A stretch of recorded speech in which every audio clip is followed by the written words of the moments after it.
Muy buenos días. Vamos a iniciar la clase de hoy. Vamos a hablar de marcadores tumorales.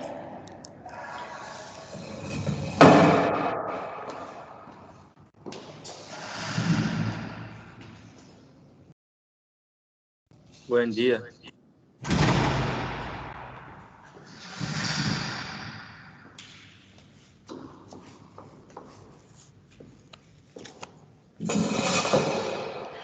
En la clase de hoy vamos a hablar de marcadores tumorales. ¿Están conectados? Sí, estamos, doctora. Vamos a empezar entonces. Bueno, es una clase súper interesante y un poquito más fácil que la parte molecular, que es la parte de marcadores tumorales, porque ustedes van a usar muchísimo en la clínica, van a pedir también marcadores tumorales, independientemente de que ustedes sean o no sean oncólogos. Como médicos, todos tienen que conocer la utilidad de estos marcadores tumorales y pedir de una forma correcta, de una forma consciente, de una forma criteriosa. Porque nosotros tenemos muchos problemas en cuanto al uso criterioso y en cuanto a lo que se pide de estos marcadores tumorales, porque por lo general se piden todos los marcadores tumorales cuando hay sospecha de un cáncer, y esto no es así. Los marcadores tumorales no se pueden pedir porque se me ocurre o porque yo sospecho un cáncer. Los marcadores tumorales son muy específicos de algún tipo de cáncer que yo pueda sospechar. Son específicos y también no son tan específicos. Eso significa que los marcadores tumorales yo tengo que pedir según lo que yo sospecho específicamente, porque puede elevarse en más de un tipo de cáncer, incluso puede elevarse en patologías benignas. Si yo no estoy orientada respecto a lo que yo necesito con respecto a mi diagnóstico, entonces pedir el marcador tumoral lo único que me va a hacer es entorpecer mi diagnóstico, porque puede que vengan todos los marcadores tumorales elevados y entonces me voy a perder más en mi diagnóstico en vez de darme luz para que yo pueda llegar a un diagnóstico definitivo. Entonces, por esa razón, cada vez preconizo más que los médicos, tanto internistas como los médicos generales, conozcan de estos marcadores, para que de esta forma cada vez se vaya haciendo mucho más criteriosa el pedir estos marcadores tumorales. ¿Y qué son los marcadores tumorales? Los marcadores tumorales son indicadores bioquímicos que podemos medir por laboratorio, puede ser medido cuantitativamente. Tiene una causa o una posible relación con alguna enfermedad neoplásica. Los marcadores tumorales, ahora ya tenemos unos cuantos marcadores tumorales que podemos pedir. El primer marcador tumoral que tuvimos, que apareció en el mundo, fue en el año 1847, que es la proteína de Bence-Jones. Hasta ahora se usa la proteína de Bence-Jones, la detección de este marcador tumoral en orina, para orientar al diagnóstico de mieloma múltiple. Y esto ya data desde esa época en donde se empezó a utilizar este marcador, esta proteína, ¿sí? Y todavía hasta ahora sigue siendo utilizada en el diagnóstico de mieloma múltiple. Esta proteína es detectada en orina, pero hay otros marcadores tumorales que podemos detectar, por ejemplo, en sangre, en tejido, en líquidos de cavidades, por ejemplo, como líquido pleural, ascitis, etc. O sea que estos marcadores nosotros podemos detectar, podemos medir cuantitativamente, podemos detectar y medirlo en sangre, en orina, en líquidos de cavidades serosas, etc. Después de este primer marcador tumoral, en el año 1847, en que ya se descubrió la proteína de Bence-Jones, pasó muchísimo tiempo. En el año 1960 empezó el desarrollo de los oncomarcadores. Estos oncomarcadores también son bastante antiguos. Nosotros seguimos utilizando también estos oncomarcadores, que son marcadores en etapa fetal que pueden ser hallados posteriormente. La fundamentación, digamos, molecular para la detección de estos oncomarcadores son que cuando en el proceso de embriogénesis, en lo que sería la embriología, cuando empiezan a desarrollarse muchos órganos y sistemas, cuando empieza el proceso de inducción, de desarrollo, de diferenciación de aparatos y sistemas en la etapa embrionaria, hay genes específicos quienes codifican para la aparición, por ejemplo, o del cartílago, de los huesos, los dientes, o la diferenciación del sistema nervioso, etcétera, o de lo que sería la diferenciación total del intestino primitivo del feto. Esos miles de genes solamente son activos en la vida embrionaria. Esto significa que una vez que se formaron todos esos órganos, se diferenciaron y adquirieron las funciones de ese sistema en específico, estos genes se inactivan y pasan inactivos durante toda nuestra vida. Solamente son genes que se activan y codifican proteínas para la diferenciación de sistemas y órganos en la vida embrionaria. Y esto siempre tiene que ser así. En muchos tumores, por ejemplo, lo que pasa es que vuelven a reactivarse estos genes que estuvieron activos durante la vida embrionaria y por eso pueden aparecer nuevamente algunos marcadores, pueden aparecer algún tipo de cáncer como consecuencia de la reactivación de esos genes de la vida embrionaria, como por ejemplo algunos teratomas maduros, inmaduros. Ustedes saben que en algunos teratomas se encuentran, por ejemplo, dientes, cabellos, huesos, ¿verdad? Etcétera. Y obviamente se encuentran elementos de diferentes hojas de diferenciación, tanto el mesodermo, endodermo, ¿sí? Y ectodermo. Entonces nosotros vemos que aparecen muchos tumores por esta activación que ya no tiene que aparecer, por ejemplo, alfa-fetoproteína. Ustedes saben que es una proteína, ¿verdad?, que se eleva, que empieza a elevarse por la producción, la proliferación de unas estructuras específicas, sitiotrofoblastos, sin sitiotrofoblastos, junto con el beta-HCG, y son proteínas presentes en la vida embrionaria. Cuando la mujer se embaraza, empieza a elevar beta-HCG como consecuencia de la proliferación del sitiotrofoblasto. Y esto en la etapa adulta no tiene por qué producirse. Y hay tumores en donde ocurre esta proliferación del sincitio trofoblasto por activación de los genes de la vida embrionaria, entonces detectamos en sangre estos marcadores tumorales. Es sumamente importante conocer esto porque en situaciones normales no tenemos por qué detectar la producción de estas proteínas, de estos genes de la vida embrionaria. Solamente serían algunas alteraciones como por ejemplo el cáncer, hay muchísimos tipos de cáncer o estados fisiológicos que se acompañan de elevación de estas hormonas como por ejemplo el embarazo, en donde se produce la elevación de esta proteína, ¿verdad?, que sería un ejemplo, porque en realidad que tenemos muchos otros tipos de ejemplos de proteínas que se empiezan a sintetizar por la reactivación de los genes de la vida embrionaria.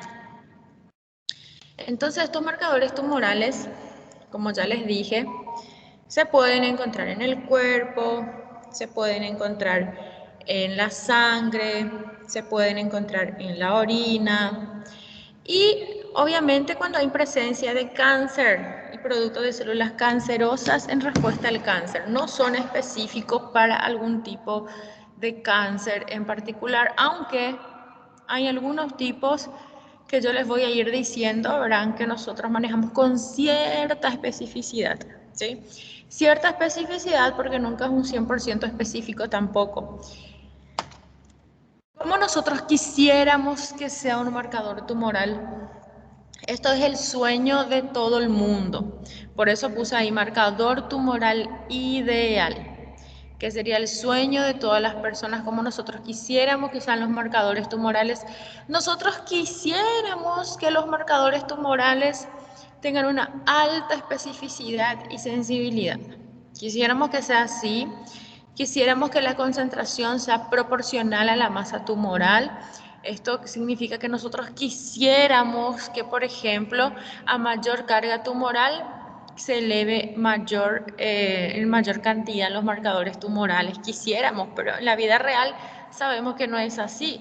Sabemos que yo puedo tener una masa tumoral enorme y no elevar marcadores tumorales, o sabemos que podemos tener un tumor chiquito que puede elevar mi marcador tumoral de una forma extraordinaria. Quisiéramos que sea así, sería muy fácil que sea así, que a mayor concentración del marcador tumoral esté correspondiendo a la mayor masa tumoral. Quisiéramos también, por otra parte, que los marcadores tumorales orienten el tipo histológico, localización y estadio de la enfermedad. Eso también quisiéramos. Sería muy fácil, sería muy bueno si esto fuera realidad. Por ejemplo, que con el solo marcador tumoral nosotros ya sepamos si qué subtipo histológico sea, y sabemos que esto en la realidad no es así, que solamente la microscopía, la anatomía patológica o incluso hoy día con la inmunohistoquímica podemos conocer el subtipo, el tipo histológico del tumor.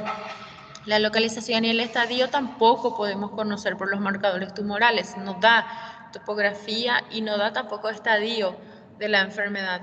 Quisiéramos que los marcadores tumorales nos ayuden para el diagnóstico positivo y precoz de las lesiones. Quisiéramos que esto sea así, pero sabemos que en la vida real esto no es así, porque los marcadores tumorales a veces no se elevan al inicio de la enfermedad. El paciente ya puede tener cáncer y el marcador tumoral aún no se detecta en sangre o en orina o en algún otro líquido corporal o tejido. Entonces sería muy bueno que esto fuera así. Quisiéramos que en individuos sanos la concentración sea muy inferior a personas con cáncer. Y sabemos también que esto no es así. Sabemos que esto no es así porque en las personas sanas hay tasas de elevación de marcadores tumorales por la similitud, por ejemplo, de algunas células que producen tales sustancias también. Entonces, un aumento de marcadores tumorales no es sinónimo de cáncer solamente. El paciente puede portar patología benigna como cirrosis hepática, como insuficiencia cardíaca, etcétera, en donde por alguna alteración o proliferación de alguna célula, como producción de líquido en serosas, por ejemplo, derrame pleural de insuficiencia cardíaca o cirrosis hepática, que me da también una alteración en el hepatocito, me eleven marcadores tumorales, pero esos pacientes no tienen cáncer. Entonces tenemos que tener consideración de que no solamente en patologías malignas yo voy a tener elevación de marcadores tumorales. Incluso en individuos totalmente sanos yo puedo tener elevación de marcadores tumorales. El marcador tumoral ideal quisiéramos también que pueda predecir la recurrencia antes de ser clínicamente detectable. Y esto yo creo que hoy día es una de las principales, por decir así, desafíos que nosotros tenemos, porque en realidad que nosotros usamos mucho el marcador tumoral en el seguimiento del paciente. Y yo creo personalmente que la máxima utilidad de los marcadores tumorales es el seguimiento de un paciente en curso de tratamiento oncológico, Personalmente pienso que ahí vamos a tener nosotros una máxima utilidad si este marcador tumoral se elevó previamente en el momento del diagnóstico. Entonces, cuando el paciente está en controles, ese paciente tiene un marcador tumoral normal, yo le voy siguiendo con el tiempo a este paciente, y si mi paciente me vuelve a elevar marcador tumoral en algún periodo, yo tengo que sospechar que mi paciente esté con una recaída. Pero ¿qué pasa? Muchas veces el marcador tumoral es detectable cuando ya hay una masa, cuando ya hay una metástasis a distancia en mi paciente en seguimiento. Entonces, no necesariamente se cumple este principio que quisiéramos nosotros los oncólogos clínicos, que el marcador tumoral nos prediga la recurrencia antes de que aparezca, por ejemplo, alguna masa en alguna tomografía o pueda ser palpable alguna tumoración en algún lugar. Quisiéramos también que el marcador tumoral refleje respuesta terapéutica, pero muchas veces esto no sucede así tampoco, porque a veces los marcadores no se elevan poco y no tiene una correlación a veces con la respuesta terapéutica. Quisiera que se relacione con el pronóstico, y sabemos que con el pronóstico se relacionan múltiples factores. El pronóstico es de etiología multifactorial, en donde interviene la edad del paciente, el diagnóstico, el estadio, el subtipo histológico, los marcadores genéticos, etcétera. Si hay alguna mutación subyacente. Quisiéramos que fuera fácil, de fácil determinación en el laboratorio, y quisiéramos que pueda ser de una prueba costo-beneficio, o sea, que sean baratos. Algunos marcadores tumorales son baratos y otros no tanto. ¿Cuál es la realidad? ¿Cuál es la realidad de los marcadores tumorales? La realidad es que el nivel de un marcador tumoral puede elevarse en personas con condiciones benignas, como ya les dije. En muchos, por ejemplo, muchos pacientes que tienen alguna condición benigna, alguna inflamación, por ejemplo, una mujer que tiene una enfermedad inflamatoria pélvica o algún tumor benigno de ovario, un quistecito, me puede elevar marcador tumoral sea 125. Y no significa que la mujer tenga algún cáncer ginecológico. Entonces tenemos que saber muy bien interpretar y tenemos que saber mandar, porque si yo pido a lo loco, si yo pido al azar y yo no estoy orientada en el diagnóstico, yo simplemente estoy pidiendo porque no sé qué tiene el paciente, eso no es un buen criterio. Yo tengo que pedir cuando yo sospecho específicamente algo, ¿sí? No puedo estar pidiendo a lo loco porque se puede elevar en cualquier cosa. El nivel de un marcador tumoral no se eleva en todas las personas con cáncer, especialmente en las etapas tempranas de la enfermedad. Esto es cierto. Algunos pacientes tienen una enfermedad ya súper avanzada y no te elevan marcadores tumorales. Y otros pacientes no elevan marcadores tumorales al inicio de la enfermedad. O sea que yo no puedo descartar cáncer porque no se me eleve marcador tumoral, y esto es algo que siempre se cometen estos errores en muchos lugares, porque se dice, ah, bueno, sospechamos un cáncer, vamos a pedirle a los marcadores tumorales, y se le pide a todos los marcadores tumorales habidos y por haber, de forma totalmente indiscriminada, errónea, sin ningún tipo de focalidad diagnóstica, porque no se sospecha ni una topografía específica, simplemente se sospecha que es un cáncer, pero ustedes saben que el cáncer, tenemos que tener una sospecha de dónde es, ¿verdad? ¿Por qué? Según la sintomatología del paciente, etcétera. Y también a veces viene negativo y dicen, no, esto no es un cáncer. Si fuera tan fácil, sería realmente algo demasiado liviano nuestro trabajo, y no es así. Porque hay pacientes de distintos tipos de tumores que no mueven marcadores tumorales. Hay muchos subtipos histológicos en donde no hay esta movilidad de marcadores tumorales, y mucho menos al inicio de la enfermedad. Esto significa de que no podemos nosotros descartar una patología oncológica por el simple hecho de que el marcador tumoral no esté elevado. Y otra realidad que tenemos es que la mayoría de los marcadores tumorales no son específicos a un tipo de cáncer en particular.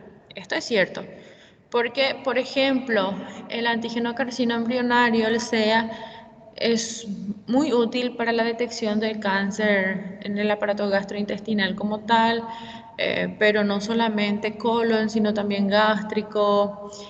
Algunas veces pedimos también para páncreas, etcétera, ¿sí? Y otros tipos, por ejemplo, de marcadores en donde vamos a tener que se elevan más de un tipo de patología. Por eso nosotros no podemos decir que la elevación de tal marcador corresponde a tal cáncer en específico, porque se elevan más de un tipo de cáncer en particular.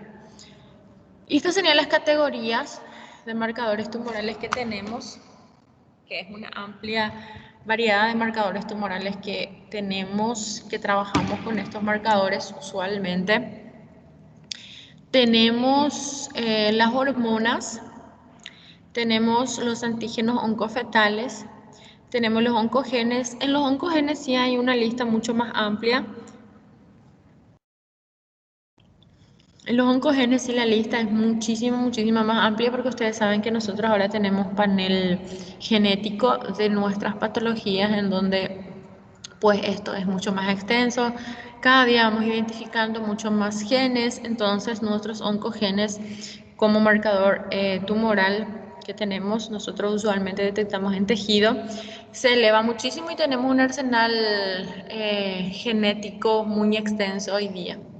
También tenemos algunas isoenzimas que se pueden usar como marcadores tumorales, que se comportan como marcador tumoral.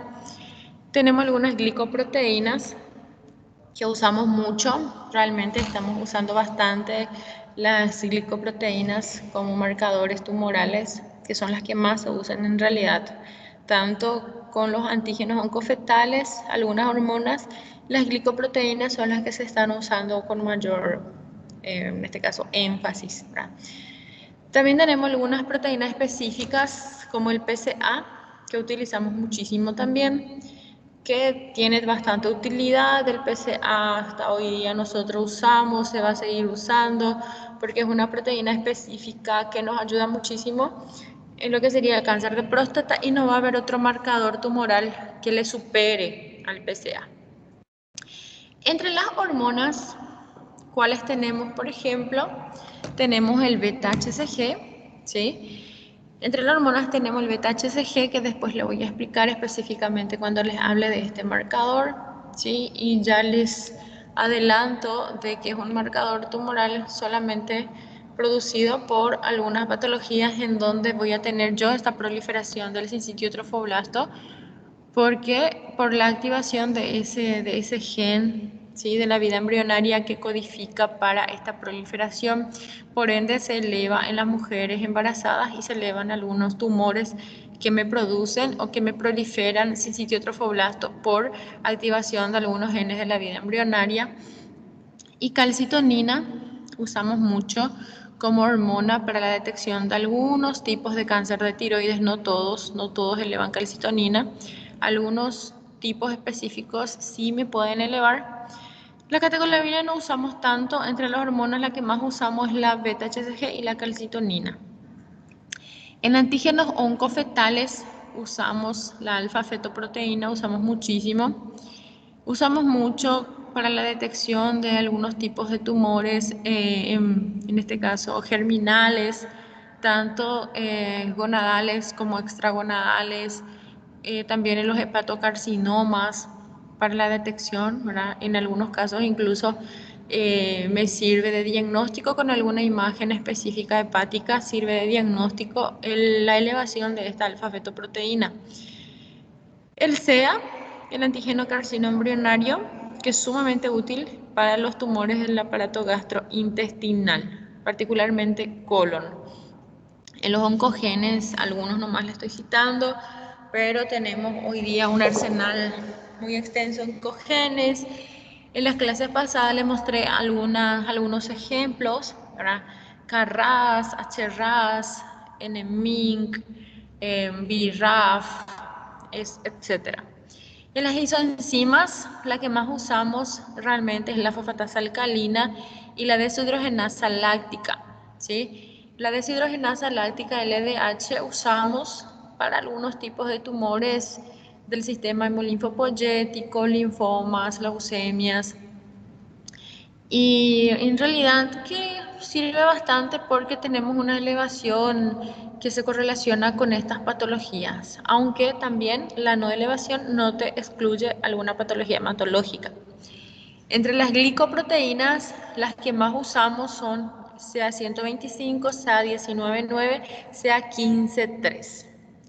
CA125 usamos mucho para las patologías ginecológicas, fundamentalmente endometrio y ovario. Cervix no tiene marcador tumoral específico.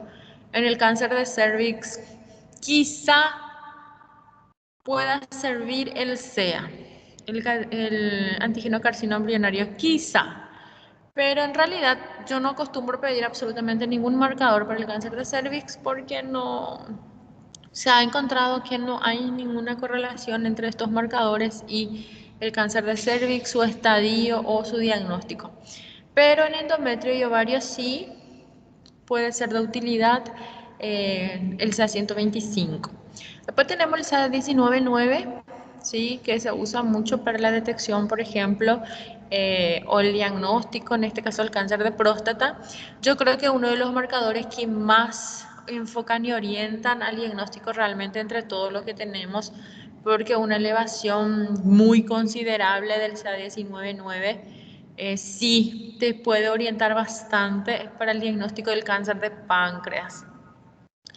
El CA15-3 también es una glicoproteína que usamos para el diagnóstico de cáncer de mama, en realidad para mama nomás, estamos usando actualmente los oncólogos clínicos esta glicoproteína. Está bien, pero hay otras patologías malignas y benignas en donde también se eleva. Y las proteínas específicas, ya les hablé del PSA, que es la que se usa, se va a seguir usando para el cáncer de próstata, y también tenemos la beta 2 microglobulina, que es de bastante utilidad para la detección de los procesos malignos neoplásicos del sistema hemolinfopoyético. Aquí tenemos, ¿sí? Por ejemplo, categorías, ¿verdad?, de los marcadores tumorales asociados a tumores. Entre ellos tenemos la enzima LDH, que es la que más usamos, ¿sí? Entonces, finalmente, ¿qué nosotros podemos decir? ¿Cómo puede ser útil? Puede ser útil.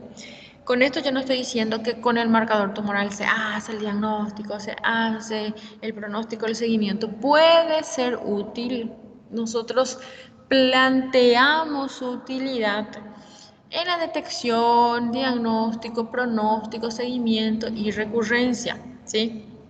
Útil significa que podemos usar para estos fines, pero útil no significa 100% que esto que hace el diagnóstico, que detecta, no puede ser útil. Puede ser útil. ¿Cómo puede ser útil?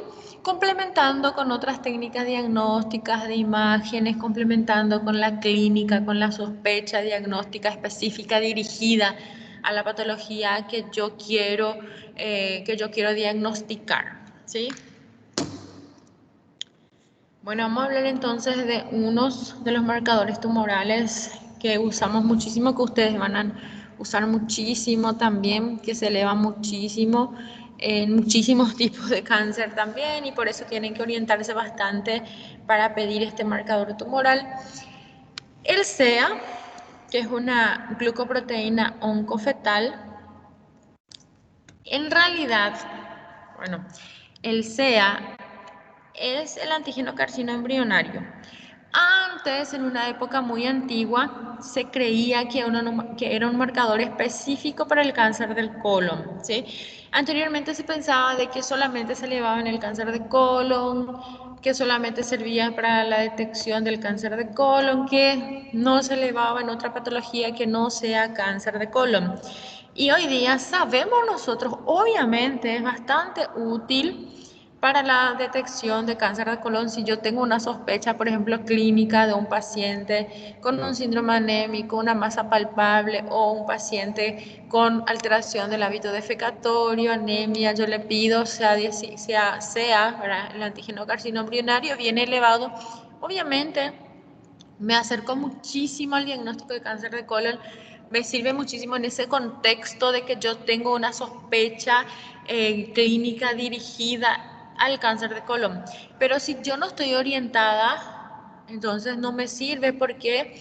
Porque se puede elevar tanto en patologías no malignas y malignas como cáncer de mama, muchísimos tipos de cáncer del aparato digestivo, entiéndase de lo que sería vías biliares, intestino delgado, incluso páncreas, gástrico, en algunos casos de pulmones, ovarios, ¿verdad? Entonces, si yo no sé lo que tiene mi paciente, no sé, no sospecho nada, ¿verdad? Mi paciente tiene astenia, anorexia, pérdida de peso, puede tener cualquier tipo de cáncer te da eso, o no cáncer, porque hay muchas patologías degenerativas o muchas patologías infecciosas crónicas que te pueden dar el mismo cuadro y que te puede elevar el marcador tumoral también. Entonces, ¿qué pasa si yo no estoy orientada, si yo no sé qué tiene mi paciente? No me sirve de nada pedirle estos marcadores porque se pueden elevar y mi paciente puede tener cualquier otra cosa y no ser cáncer o cualquier cáncer de cualquier lugar. Entonces, por favor, primero siempre orientarse al diagnóstico, tener una sospecha clínica. No pueden ustedes pedir por pedir, ustedes tienen que sospechar qué tiene su paciente. Bueno, yo sospecho que tiene un cáncer de pulmón, yo sospecho que tiene un cáncer de vesícula biliar, yo, yo sospecho que tiene un cáncer de colon, sospechen, ¿sí? Y ahí pidan el marcador tumoral según su sospecha clínica. Ahí sí va a ser de utilidad estos marcadores tumorales, pero no a lo loco. No pedir por pedir, porque ya no sé lo que tiene y voy a pedirle todos los estudios habidos y por haber a ver qué sale. Si no es. También puede elevarse, sea en pacientes con alcoholismo, con una inflamación intestinal, por ejemplo, una colitis, fibrosis quística, personas que fuman cigarrillo en exceso, hipotiroidismo. Por eso yo no puedo simplemente pedir por pedir si yo no tengo ningún tipo de orientación. ¿Cuántos pacientes hay que son alcohólicos, que fuman mucho, o que tienen hipotiroidismo o alguna inflamación intestinal? Y bien, me va a venir elevado este marcador y que yo voy a decir tiene cáncer. No. Yo tengo que sospechar, obviamente, yo tengo una sospecha de cáncer de colon, le pido sea, me viene elevado, ahí sí adquiere un valor sea, pero no al azar sin que yo esté orientada porque me va a confundir más que orientar. Entonces nosotros, a pesar de todo esto, hoy día que ya sabemos con este antígeno carcino embrionario, ya sabemos de su inespecificidad, ¿verdad? Nosotros todavía usamos, ¿sí? Para el pronóstico y vigilar el seguimiento del paciente con cáncer de colon. Por ejemplo, si se me elevó, si yo tuve una sospecha diagnóstica de un cáncer de colon, y hice la colonoscopia y evidentemente el paciente tiene un cáncer de colon, el paciente se operó, se hizo quimio, el marcador tumoral en el diagnóstico estaba muy alto, 1000 por ahí o 1500, yo hice el tratamiento, el marcador tumoral descendió y está normal. Y yo le voy siguiendo, le voy pidiendo el marcador tumoral, porque cuando se eleve ese marcador me va a orientar que ese paciente puede estar haciendo una recurrencia de la enfermedad. Entonces, en ese contexto de que yo estoy bien orientada en el caso en particular, sí me sirve muchísimo para el pronóstico y seguimiento, ¿sí? Nosotros podemos pedir podemos pedir, por ejemplo, en suero, podemos pedir en líquido acítico, en orina, ¿sí? Usualmente pedimos en suero. Usualmente pedimos nosotros en suero en un análisis de sangre sencillo que se realiza, ¿sí? Y la elevación mayores a 10 nanogramos por mililitro se correlaciona en este caso con mayor celeridad, con algún tipo de patología oncológica, ¿verdad? Obviamente tampoco esto es así de forma categórica, porque ya les expliqué que puede elevarse en patologías benignas y malignas. Bueno, esto sería el SEA. Entonces en el SEA lo que yo quiero que ustedes tengan en cuenta, que es una glucoproteína oncofetal que usamos, que es de bastante utilidad para el cáncer de colon, ¿sí? Pero se eleva en otras patologías neoplásicas del aparato gastrointestinal y se eleva también en otras patologías benignas. Por ende, tenemos que saber utilizar de forma criteriosa. En cuanto tengamos nosotros una suposición diagnóstica, topográfica, de acuerdo a los síntomas del paciente, algunos estudios complementarios adicionales que pedimos y nosotros ya tengamos una mayor noción diagnóstica, obviamente este marcador tumoral adquiere un uso mucho más extraordinario, ¿sí? Y sirve entonces para establecer el pronóstico y vigilar el tratamiento del cáncer de colon en esas condiciones en que el operador o el médico esté bastante orientado con esto y que el marcador tumoral estaba elevado en presencia de algún tumor en colon o metástasis de este tumor en colon. Pero también tengo que tener en cuenta de que voy a tener la elevación de este marcador tumoral en otras patologías malignas y en algunas patologías benignas también, como por ejemplo en pacientes que beben mucho alcohol, en pacientes que fuman en exceso cigarrillo, en algunos pacientes que tienen algunos trastornos endocrinológicos, como por ejemplo hipotiroidismo, o algunos pacientes que tienen colitis ulcerativa también pueden elevarme el SEA. Obviamente, las elevaciones, las patologías benignas son elevaciones mucho más leves, no son elevaciones extraordinarias. Entonces, tengo que también tener esa consideración que cuando sale de su rango de referencia, por ejemplo, 8, 9, son elevaciones, pero son elevaciones ligeras que yo tengo que tomar muchísimo contacto porque me puede elevar en cualquier otro tipo de patología, ¿está bien? Pero una elevación catastrófica muy elevada, por ejemplo, si se me eleva a 150, 300, 400, obviamente ya es considerable. Ahí sí no vamos a hacer nada benigno ni nada de eso. Ahora, sí o sí se trata de alguna patología neoplásica. Y el CA19-9, el CA19-9 es un oligosacárido mucino. Este sí usamos, como ya les dije anteriormente en la introducción, usamos con cierta especificidad para el cáncer de páncreas. En realidad sirve muchísimo si un paciente tiene, por ejemplo, ictericia, un dolor del hipocondrio izquierdo, o sea, un dolor tipo en barra, que se irradia la espalda, y este paciente también es un fumador inveterado, un paciente que es un tabaquista crónico, y yo sospecho, por ejemplo, que tiene cáncer de páncreas porque le hice una tomografía y hay una lesión hipodensa en cabeza de páncreas que me está ocluyendo, en este caso, lo que sería el colédoco. Y bueno, y yo le pido al SA19 y me viene altísimo. Ahí sí me sirve con bastante especificidad para el diagnóstico de cáncer de páncreas, porque yo tengo clínica, yo tengo imagen y yo estoy correlacionando con este marcador tumoral, y entonces la elevación de este CA19-9 en ese escenario, en ese contexto, adquiere un valor extraordinario para el diagnóstico de cáncer de páncreas. Está también usado, nosotros usamos clínicamente para vigilar el tratamiento y también para predecir las recurrencias de la enfermedad. Por ejemplo, un paciente que está en curso de quimioterapia tiene que ir bajando este SA19-9. Yo tengo que estar siempre pidiendo este SA19-9 porque el descenso de este marcador tumoral en curso de un paciente en tratamiento significa que hay respuesta al tratamiento, que hay respuesta antitumoral con la quimioterapia.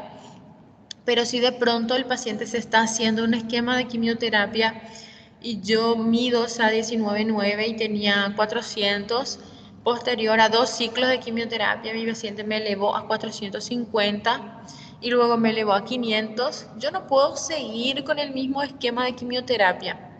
Porque si yo estoy haciendo una quimioterapia, si yo estoy haciendo el tratamiento contra ese tumor, yo no puedo elevar ese marcador tumoral. No se puede elevar. ¿Por qué? Porque significa que no hay respuesta, que hay progresión de la enfermedad. Y el oncólogo tiene que interpretar de que debe de cambiar de esquema, de que esa quimioterapia está siendo ineficaz, porque probablemente el cáncer ya ideó la forma de evadir, ¿sí?, la citotoxicidad de esa quimioterapia y hizo algunas rutas celulares colaterales para poder seguir su proliferación a expensas del tratamiento. Entonces se puede interpretar de esta forma. Por eso se puede usar para predecir las recurrencias de la enfermedad o incluso la no respuesta al tratamiento o la respuesta al tratamiento. Pero tengo que tener muchísimo cuidado porque el paciente puede estar en una etapa muy inicial de la enfermedad y todavía no elevarme este CA19-9. Entonces eso es la precaución que siempre tenemos que tener, porque algunos pacientes, por ejemplo, están en un estadio muy inicial y yo les pido CA19-9 y tienen el cáncer y no me eleva todavía. Entonces tenemos que tener muchísimo cuidado y no descartar tampoco un cáncer de páncreas porque no eleva CA19-9. Tampoco es lo correcto. Usamos para detectar cáncer del aparato digestivo, particularmente también en el cáncer de estómago y conductos biliares, ¿sí? Y en algunas afecciones no cancerosas, como por ejemplo una tiroiditis, alguna inflamación también del intestino, algunas pancreatitis, tanto pancreatitis agudas como crónicas y fibrosis quística. Me elevan también el CA19-9. Las afecciones inflamatorias del páncreas, las afecciones inflamatorias del intestino, las afecciones inflamatorias de la tiroides. ¿Dónde es la patología neoplásica donde más me sirve, donde más me orienta el diagnóstico y el seguimiento? En el cáncer de páncreas. Pero ¿dónde más se puede elevar? Se puede elevar además en cáncer, en cualquier cáncer del aparato digestivo, especialmente conductos biliares y estómago. En vías biliares tenemos una elevación también siempre considerable del CA19-9, pero también tengo que tener cuidado si mi paciente tiene una irregularidad del páncreas, por ejemplo, y el paciente puede tener una pancreatitis crónica. Entonces tengo que tener cuidado. La pancreatitis crónica también me puede elevarse 19,9. Entonces el médico tiene que ser un muy buen médico, tiene que tener la clínica del paciente y la sospecha diagnóstica para que el marcador tumoral sea de máxima utilidad, para que de esta forma realmente pueda orientar muchísimo en lo que sería el diagnóstico de este paciente. El CA72-4 no usamos, en el Brasil yo creo que se usa este marcador, nosotros no usamos en el país este marcador, que es un marcador del carcinoma gastrointestinal y de ovario, que se detecta tanto en epitelio fetal como en muestras séricas. Ahora nosotros, actualmente se puede usar en algunos lugares, nosotros no usamos, pero en algunos lugares, por ejemplo, se puede usar como un marcador útil para el cáncer gástrico, ¿sí? Y en algunos tumores epiteliales. Pero ¿qué pasa? También su problema es que este marcador sí se eleva muchísimo más. Si yo les dije que los otros marcadores tumorales se mucho en patologías benignas, este marcador tumoral ya es una exageración. En realidad que se eleva prácticamente en todo, en hepatitis, obstrucción biliar, en algunos pólipos colicorrectales, en algunos pólipos colorectales, cirrosis, pancreatitis, y en realidad hay muchísimos pacientes que tienen pólipos y se eleva este marcador y el paciente no tiene ningún cáncer, porque en realidad ya es una exageración en todas las patologías que se puede elevar el SA72-2. Y nosotros tenemos marcadores mucho más útiles y por ende dejamos de usar este marcador, no usamos, no pedimos de rutina en nada. Bueno, vamos a un receso, un momentito, para que puedan tomar agua, café, estírense un poquito, 10 minutitos y luego seguimos.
Bueno, vamos a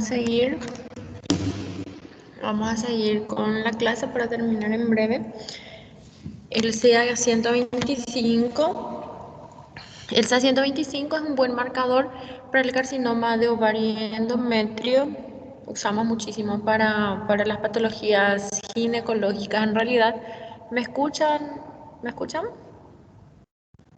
Sí, doctora, te escuchamos. Y realmente es de bastante uso hoy día, principalmente para lo que sería ovario y endometrio, pero ovario para el tipo, para lo que sea todo epitelial, ¿sí? Porque en el cáncer de ovario hay tumores germinales, hay tumores del cordón sexual, del estroma, y ahí están los tumores epiteliales. Para los tumores epiteliales en realidad es donde vemos el máximo valor al CA-125, porque no se elevan en los tumores germinales o de los cordones sexuales y estroma, pero en los tumores epiteliales sí. En los epiteliales sí tenemos una elevación considerable del CA-125 y también en el CA de endometrio. En cervix ya le dije que carece de valor.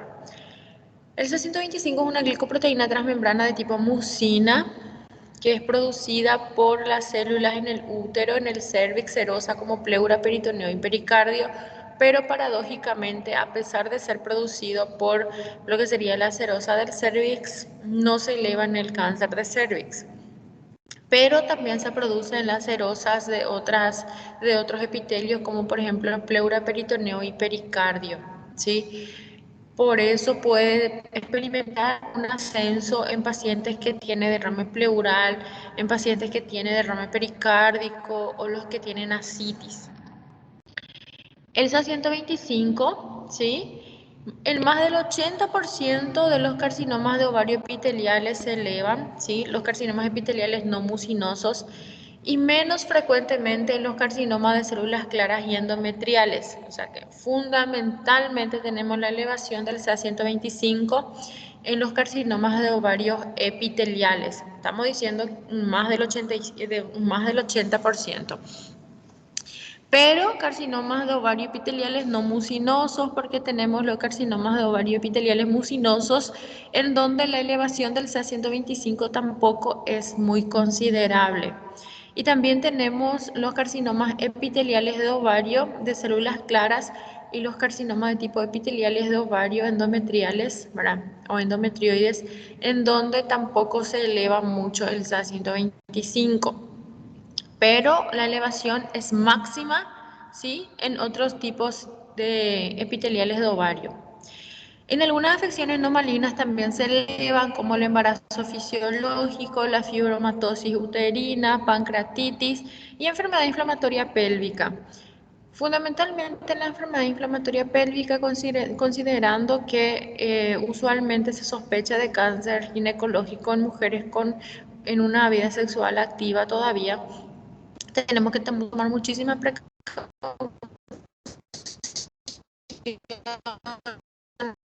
en pedir esta de una enfermedad inflamatoria pélvica y no una patología oncológica. Por eso tenemos que tener una muy buena distinción diagnóstica en el momento de pedir este marcador. También podemos tener elevación del CA-125 en algunas patologías que cursan con ascitis, con derrames pleurales, pericárdicos, peritonitis, endometriosis, ¿sí?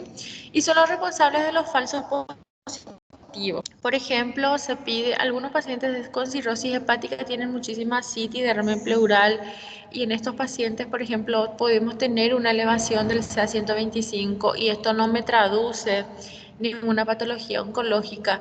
Simplemente estos pacientes tienen derrame en esas cavidades porque las células que revisten esos epitelios de esas serosas producen CA-125, ¿sí? Entonces tenemos que tomar muchísima precaución en los pacientes con insuficiencia cardíaca, por ejemplo. Los pacientes con insuficiencia cardíaca, ustedes saben que hay aumento de la presión hidrostática, hay extravasación del líquido en el espacio intersticial, hay derrame pleural bilateral y derrame pericárdico también por el mismo mecanismo de aumento de la presión hidrostática. Y estos pacientes pueden experimentar también un ascenso del CA-125 y no se traduce que tengan ninguna patología patología oncológica. Tener precaución, por favor, en estos pacientes con derrame en serosas, porque si pedimos a 125 va a venir elevado. Va a venir elevado y no necesariamente mi paciente tiene alguna patología oncológica, neoplásica, ginecológica, porque el 125 sirve específicamente para lo que sería orientar al diagnóstico de las patologías neoplásicas ginecológicas. Y está la alfa-fetoproteína, que es una glicoproteína sintetizada en el hígado, pero es una glicoproteína también sintetizada en el saco vitelino y tracto gastrointestinal fetal, ¿sí? Por eso se produce la elevación en algunos tumores germinales, por ejemplo, en donde tenemos reactivación de los genes de la vida embrionaria que sintetizan, que codifican para la síntesis, bueno, de estas proteínas, ¿sí? Ustedes saben que esta alfa-fetoproteína aparecen, que podemos nosotros detectar en una paciente embarazada. Si aparecen niveles elevados de alfa-fetoproteína en líquido amniótico, puede ser indicación, por ejemplo, de algún defecto en el desarrollo del bebé, como por ejemplo algún defecto del cierre de la cresta, del tubo de la cresta neural, por ejemplo, gastrosquisis o espina bífida. En estos pacientes, por ejemplo, en estas embarazadas, nosotros podemos determinar séricamente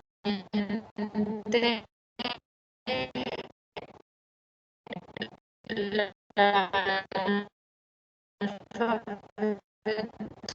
proteína en líquido amniótico, pues, estas malformaciones del desarrollo del bebé, del neuro alfa-fetoproteína en condiciones de que, por ejemplo, estemos en presencia Doctora, neoplásica, el hepatocito, un hepatocito dañado, por ejemplo, con cirrosis hepática te puede dar levemente alfa-fetoproteína, pero no en condiciones muy exageradas, como lo llevaría, por ejemplo, el hepatocito, el doctora, hepatocarcinoma, doctora, sí, y doutora, me está eleva sempre cortada.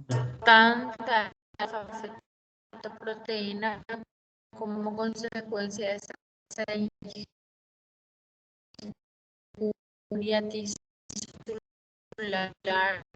de lo que sería el tejido hepático, se empieza a sintetizar esta carcinoma.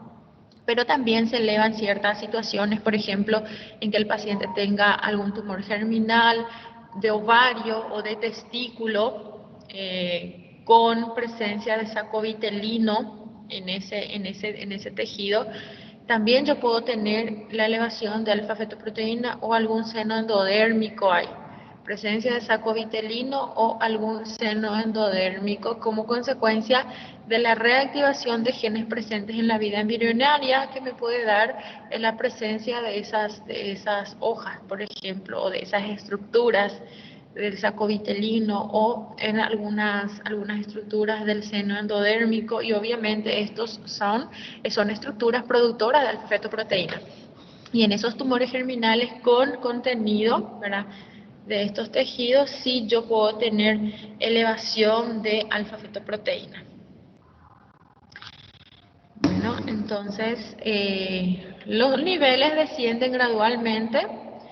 En el caso del niño, ustedes saben, ¿verdad?, hasta la edad del año, y después se hacen prácticamente normales, ¿verdad?, en realidad que ya no se tiene que elevar más. Es útil para determinar la etapa de la enfermedad y vigilar el curso del diagnóstico. Nosotros tenemos la determinación de alfa-fetoproteína por ensayo inmunológico. También se puede elevar alfa-fetoproteína en adultos no gestantes, como por ejemplo un cáncer de testículo. Ahí tienen un testículo enorme, ¿sí? Un cáncer de testículo. Hoy día ya no vemos así tan grande, ¿verdad? Si vemos, los hombres se tienen que palpar su testículo, y una masa en el testículo que palpa el hombre ya te puede elevar marcadores tumorales. Por ejemplo, si es un tumor germinal mixto, por ejemplo. un tumor de células germinales no seminomatoso, por ejemplo, que tiene componente mixto, puede tener componentes endodérmicos, sacovitelino, teratoma maduro, inmaduro.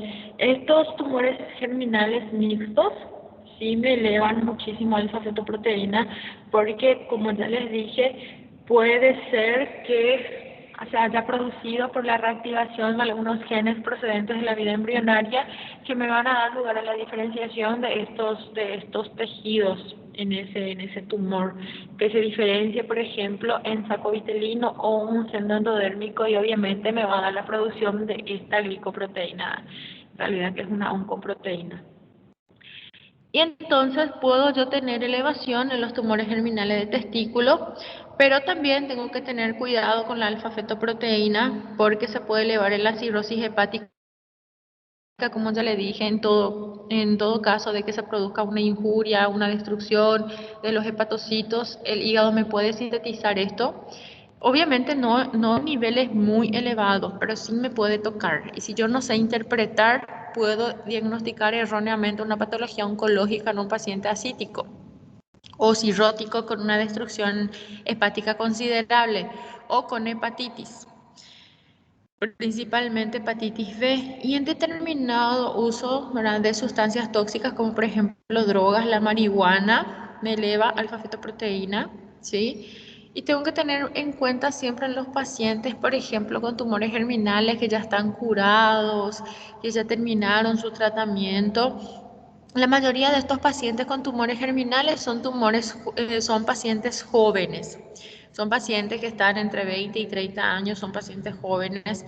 Tengo que tener en cuenta que yo puedo tener, por ejemplo, presencia de abuso de drogas en estos pacientes. De pronto mi paciente ya normalizó marcadores tumorales y mi paciente no tiene evidencia de recaída. Mi paciente vuelve a elevar alfa-fetoproteína.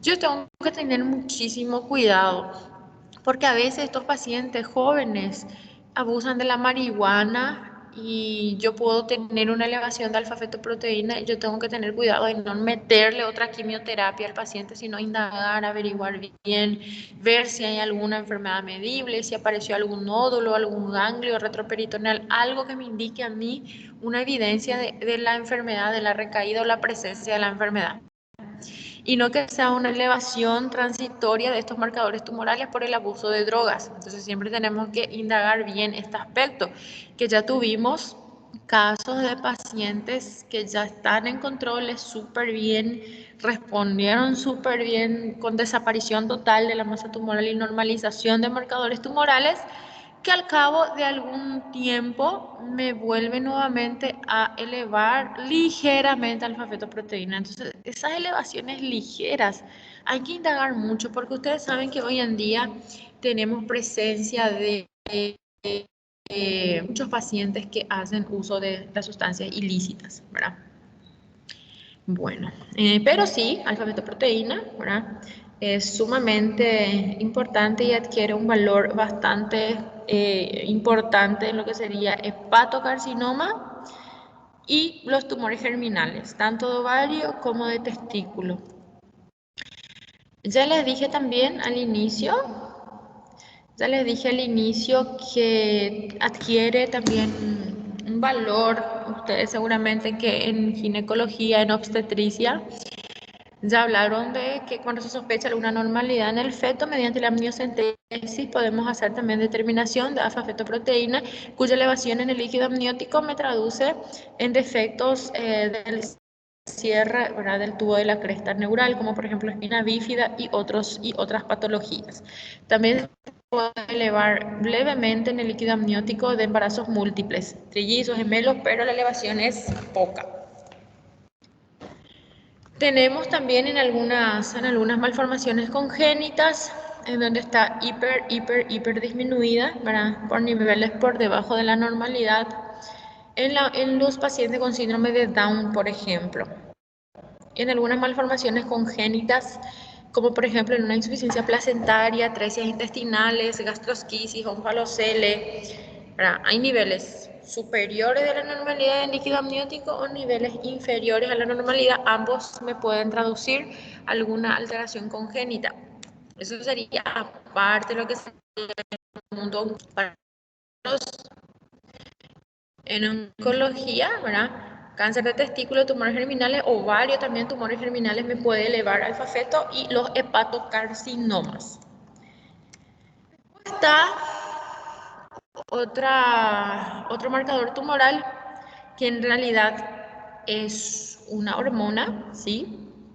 Que nosotros usamos muchísimo también, que adquiere muchísimo valor, que es la beta-HCG. Que es la beta-HCG. Esta beta-HCG es una hormona glicoproteica que se sintetiza por las células del sitio trofoblasto de la placenta.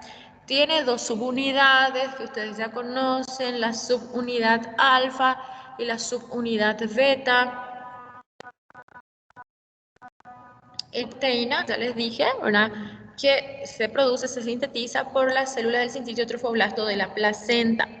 Es un marcador ideal para tumores trofoblásticos gestacionales, tumores testiculares, por ejemplo, con diferenciación de sitio trofoblasto. Usamos muchísimo para estos fines. También se eleva, ¿verdad?, en lo que sería el cáncer de testículo, el coriocarcinoma en el útero y algunos carcinomas, por ejemplo, que pueden tener una diferenciación de sincito trofoblasto por alguna alteración o una mutación genética que se pueda presentar. Pero fundamentalmente en el cáncer de testículo, ¿sí?, y en los coriocarcinomas, que lo que sería, son las enfermedades trofoblásticas gestacionales. Por eso, en los pacientes, por ejemplo, no sé si ustedes vieron en algún lugar, en el Facebook, a veces muestran algunas cosas interesantes y otras no muy interesantes. En una de estas he visto una publicación en donde muestra que si un hombre se hace una prueba de embarazo y que si le sale positivo una prueba de embarazo a un hombre significa que tiene cáncer. Y en realidad que esto es bastante, que el hombre no tiene por qué tener no tiene por qué tener una prueba de embarazo positivo, porque significa que detectó beta-HCG. Y en condiciones normales no tienen por qué tener beta-HCG. Ya les dije que la beta-HCG es producida por las células trofoblásticas placentarias, ¿verdad? Por las células del sitio y sin sitio trofoblasto. Esta proliferación me produce beta-HCG y si el hombre no está embarazado, el hombre no puede por qué elevar beta-HCG. Y ya sabemos que fisiológicamente, ¿verdad?, no puede el hombre estar embarazado. Entonces, ¿hay alguna alteración? ¿Hay alguna célula en sitio trofoblasto en algún lugar activado? ¿Y cuál es la vía de activación de esto? Si estas son células que solamente en ciertas situaciones muy puntuales se elevan. Las patologías neoplásicas. Las patologías neoplásicas son las que activan los genes de la vida embrionaria, los genes, ¿verdad? Porque todo está codificado genéticamente, la activación o inactivación de genes particulares que me sintetizan algún tipo de proteínas. Y si el hombre tiene elevado su beta-HCG, evidentemente puede tener una patología neoplásica, ¿sí? Porque en algún lugar hay una célula del sitio trofoblasto que me está generando beta-HCG. Y también en algunas mujeres, por ejemplo, que tienen enfermedad trofoblástica gestacional, los coriocarcinomas, mola hidatiforme, mola incompleta, que ustedes seguramente que estudiaron ya también en obstetricia. Y estas pacientes también elevan beta-HCG porque hay una relación. Ya les dije que tumores germinales no solamente podemos tener en testículos, sino también en ovario. Tumores germinales en donde haya proliferación de células del sincitio trofoblasto. Donde más pido en las enfermedades neoplásicas gestacionales, en las enfermedades trofoblásticas gestacionales, como por ejemplo coriocarcinoma, mola hidatiforme, etc. Después tenemos el CA15-3. El CA15-3 es un marcador que también usamos mucho. Fundamentalmente es un buen marcador para el cáncer de mama. Tenemos valores de referencia internacionales de hasta 30 unidades por mililitro. El C15-3 es una glucoproteína mucínica, ¿sí? Es una glucoproteína mucínica que tiene un alto peso molecular, que está localizada fundamentalmente en los ductos y en los alvéolos de la glándula mamaria, ¿sí?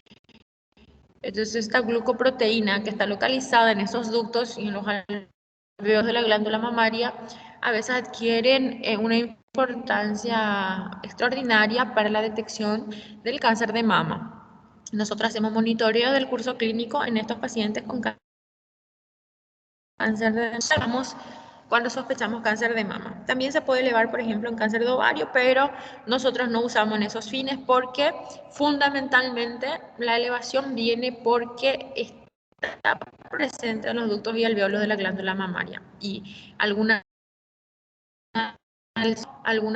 alteración de esos alvéolos, disrupción, pérdida de la arquitectura me puede elevar este marcador. Aquí vemos un cáncer de mama avanzado, ulcerado ya, un T4, mirando así, ¿verdad? Ya vemos que es un T4. Pero ¿qué pasa? También tenemos algunos pacientes con cáncer de mama que no eleva 15 así y no me eleva 15.3.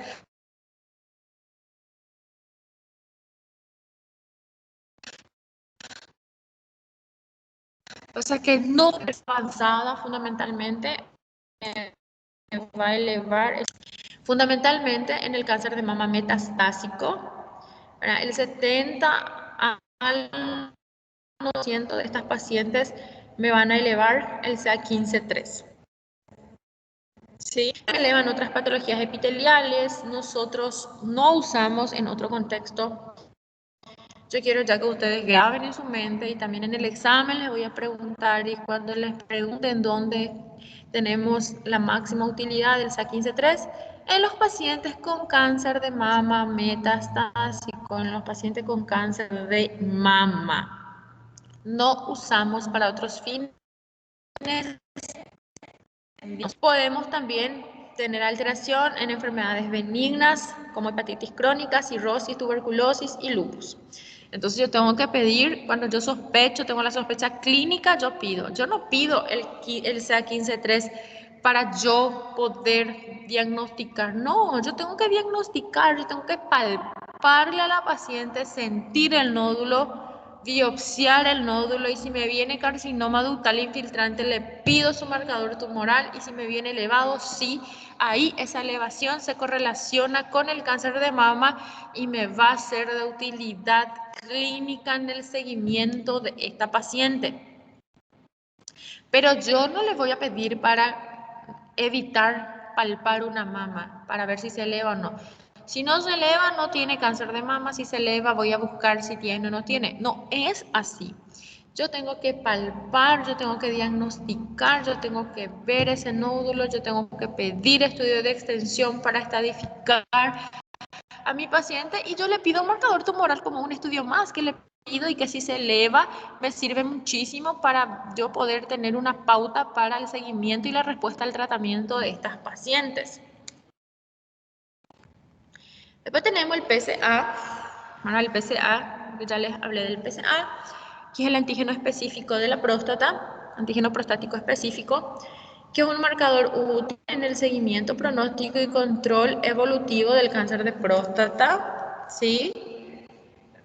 Es una glucoproteína que se sintetiza por las células epiteliales de la próstata y se secreta en el plasma seminal.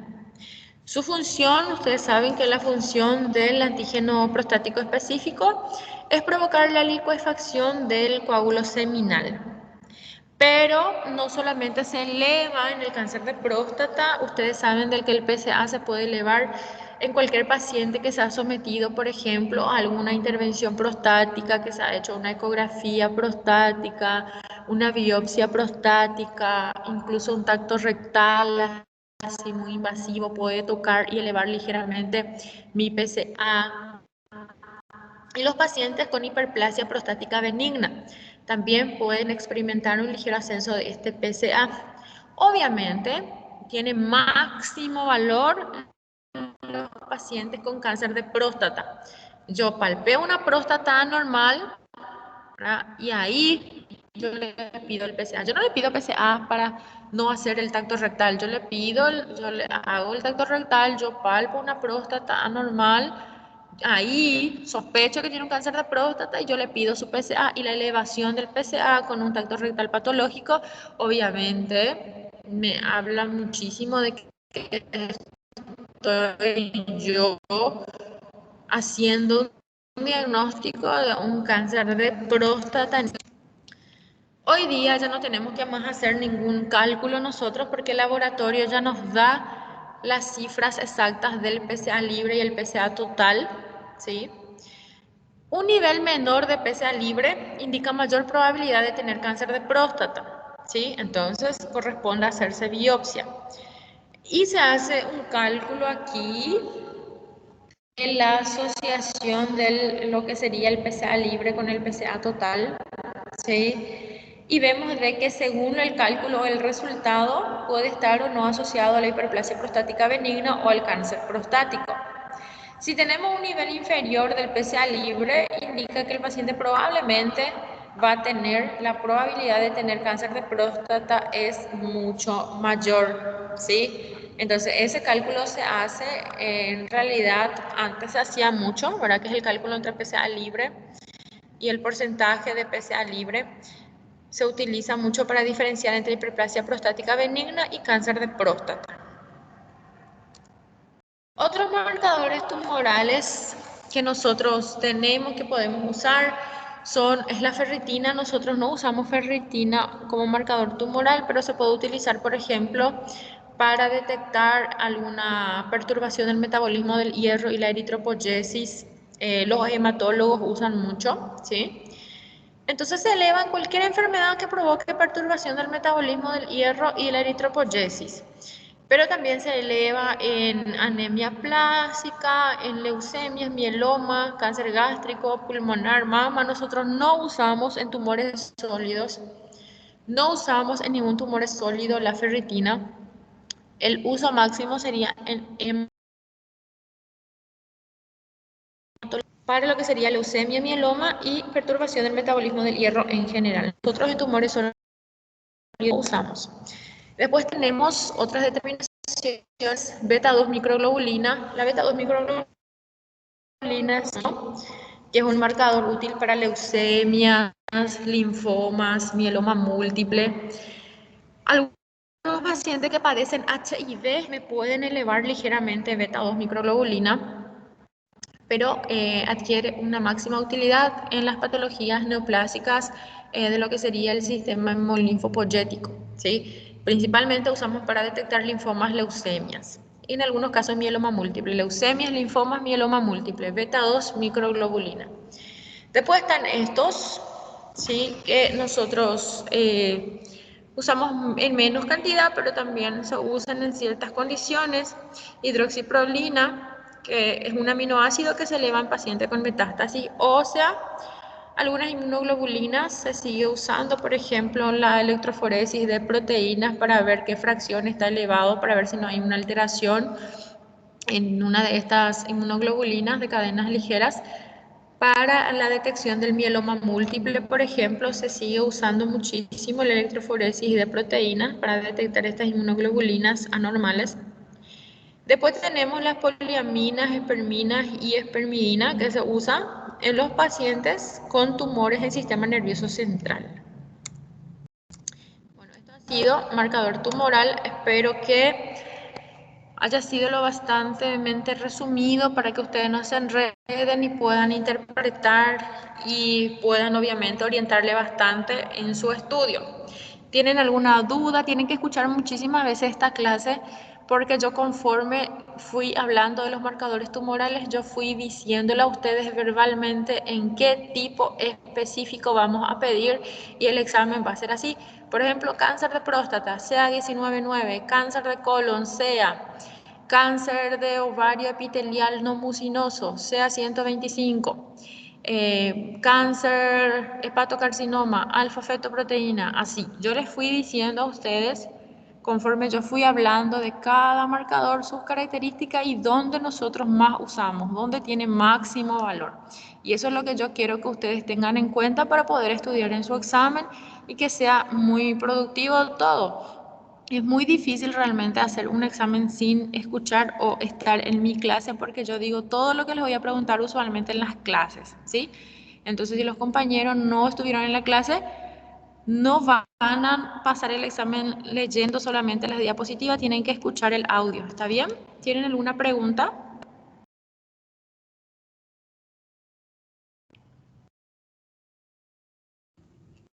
No, doctora. ¿No tiene ninguna pregunta? A ver, Laisa, ¿te estás durmiendo o no?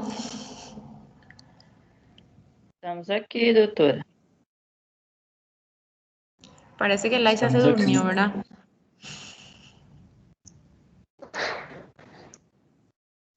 Todo mundo acordado, doutora, todo mundo acordado. E também meu áudio não conseguia ativar. Bueno, chicos, entonces si no tienen ninguna duda, les dejo ahí la clase, ya está en el chat. Ya está en el chat, Milena dice que no tiene duda. Bueno, les dejo entonces ahí en el chat a ustedes la clase para que ustedes puedan ir leyendo y estudiando, ¿está bien? Nos vemos en la próxima clase. Doutora. Gracias, doutora. Graças. Está.